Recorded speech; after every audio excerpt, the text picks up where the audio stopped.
Isang DILG National Most Wanted Person na matagal nang nagtatago sa batas ang tuluyang naaresto ng mga tauhan ng Police Regional Office 5 sa isinagawang operasyon sa Barangay Poblasyon, Rapu-Rapu, Albay nito lamang ika-11 araw ng Oktubre taong kasalukuyan.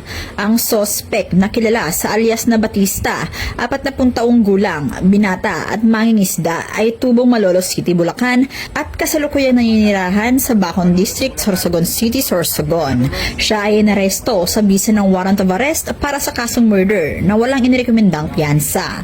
Ayon kay Police Colonel Noel D. Nunez, Provincial Director ng Albay Police Provincial Office, na ang matagumpay na operasyon ay naisakatuparan sa pamamagitan ng pinagsanib na puwersa ng Provincial Intelligence Unit Albay, Rapu-Rapu Municipal Police Station, Provincial Intelligence Team Albay, Regional Intelligence Unit 5, Regional Intelligence Division 5 at Regional Mobile Force Battalion 5. Nasa kustodiya na ngayon ng Rapu-Rapu MPS ang sospek para sa kaukulang dokumentasyon at disposisyon. Pinuri naman ni Pro 5 Director, Police Brigadier General Nestor C. Babagay Jr. ang mga operatiba sa kanilang walang humpay na dedikasyon at mahusay na operasyon na nagresulta sa pagkakaaresto sa sospek. Ipinahayag niya na ang tagumpay na ito ay malinaw na patunay ng epektibong pagpapatupad ng mga intelligence-driven at coordinated police operations ng Pro 5 sa buong rehiyon.